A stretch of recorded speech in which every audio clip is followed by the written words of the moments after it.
So hello everybody, welcome to another video, and today we're doing one of my picks because I thought this would be a little fun to play around with, and that's pretty much it. I just want to have some good old-fashioned fun. Now the fun will be had with the Tenet Agendus, probably my favorite Tenet weapon because, well, it's just fun, innit? This is a sword, or rather a mace in this case, and a shield that does primarily electricity damage with a very cool unique mechanic, where heavy attacks fire out an Arkham Plasmor-esque projectile that does 2880 electricity damage. Now outside of that, the weapon comes with a 24% crit chance, a 2x crit multiplier, and a very solid 28% status chance. The other stats don't really matter, not for this build anyway, because we're mostly going to be focusing on the unique mechanic here. Now getting this weapon, especially getting a good version of this weapon, is a bit of a pain in the ass because it's one of the Tenet weapons you can only get from Ergo Glass for corrupted holo keys. So yeah, that sucks. But you know, we have it, so let's see what we can do with it.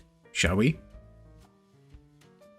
This was actually a pretty good build. It was like a hybrid, light and heavy, but it was before Tenokai, so we had to like use focus energy and stuff so that we could heavy attack a 12x combo and not consume our entire combo counter. But I think we can make this a little bit nicer with all the new mods and stuff. Let us get some mods on here. Primed pressure point. The main thing here is going to be galvanized reflex. So we get the heavy attack efficiency and we get the initial combo, so we don't actually have to build a combo up. Why am I using primed pressure point? I should be using sacrificial stuff. Yep, sacrificial steel and pressure. There we go. I unfortunately have an impact based one, but I don't think it's that big of a deal because this has a ton of base electricity on it. This is gonna be huge. Melee influence with this should be really nice if we can proc enough status, that is. We definitely want to go with Elementalist, and we want to go Galvanized so that we get the status chance as well.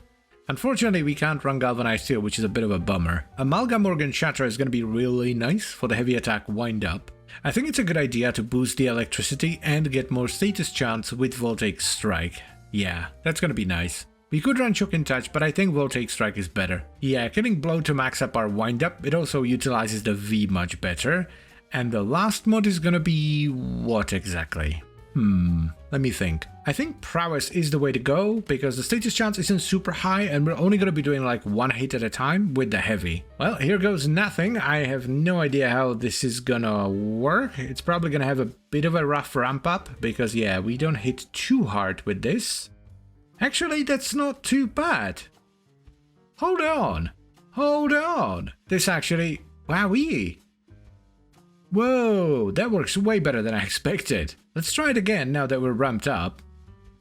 Oh, damn, dude. Let us try the shield boys as well. Wowee, that is strong as hell. That's dope. Let's add Harold as well for a bit of extra priming. Hell yeah. Hell yeah, my dudes and dudettes. I was a little bit worried about this because the previous build was really strong because it was heavy attacking at 12x, but this is really nice.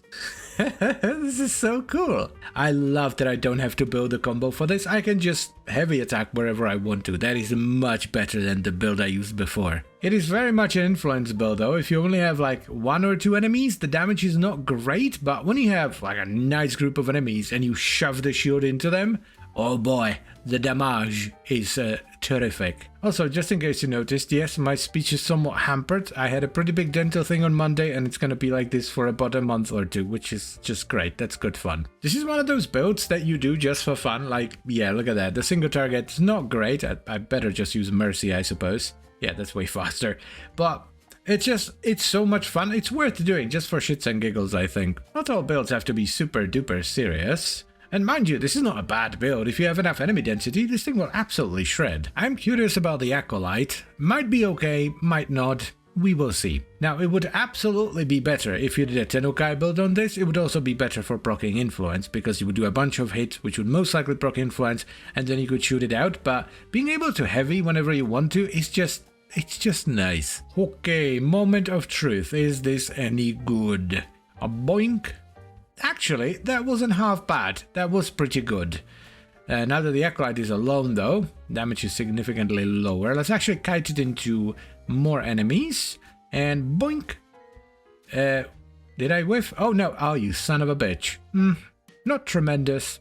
Not terrible. Just okay. it's serviceable, I guess you might say. I wonder if maybe going with blast would be better. Blast. So let's try that.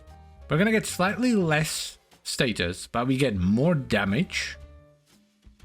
I just hope that the electricity is enough to reliably proc influence. Oh, babe, that was a sexy pop. That was a very sexy pop. My goodness. I like it. I like it a lot. I think this leans more into the strength of the weapon, which is high enemy density, because if you don't have enough density, I don't think you'll be proccing enough influence. But if you do have the density, you will get the influence and big blast pops. I think this is better. Yeah, it is better. Just a blast going off with influence is too sexy. It's just too sexy to pass up.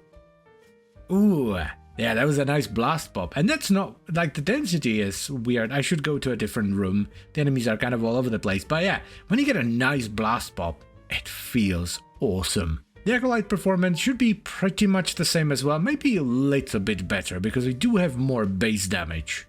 Yeah, so when it comes to Acolytes, yeah, it's one of the builds of all time. That's all I'm willing to say about this. It does have some weaknesses, but it is a very fun build indeed. So, here's the final build for the Tenet Agendus, and it's just fun. That's all it's meant to be. Just a little bit of fun. The stance doesn't actually matter, we're only using heavy attacks here, so we only use the stance for the extra capacity. For the mods, we have Killing Blow for heavy attack damage and wind-up speed, Galvanized Reflex for heavy attack efficiency and initial combo, Galvanized Melementalist for status damage and status chance. Then we slapped on Amalgam Organ Shatter for crit damage and heavy attack wind-up speed, Sacrificial Steel for a turn of crit chance, and Sacrificial Pressure for base damage. And to top it all off, we have Volcanic Edge and Vicious Frost for blast. Now for our Arcane, we're running Melee Influence, which gives us a ton of AoE and it spreads our status procs around, and we trigger it with the innate electricity the weapon comes with. Now I unfortunately have an impact-based Tenet Agendus, which is not great, and the best one for this build specifically would actually be an electricity-based one. This would boost your base electricity, so it would be easier to trigger Melee Influence. But even if you have a really bad one like I do with impact, it's not too bad and the build still works. This is not the best build of all time. It's not even the best Tenet Agendus build. Hell, it's not even the best Tenet Agendus build that uses the heavy attack. If that's what you're looking for, just run a Tenukai setup. Okay? This build is meant to be a bit of dumb fun, you know, which is something you are allowed to have whilst playing video games, believe it or not. I would not get the Tenet Agendus just to use this build, but if you already have the Tenet Agendus, you might as well try it out. Have a bit of dumb fun with it, because why not? And as always guys, I thank you very much for watching and I hope you've enjoyed the video. Then I would also like to extend a special thank you to all the channel members. Thank you very much guys, I really appreciate your support, it means a lot to me. And I'll see you next time. Bye bye.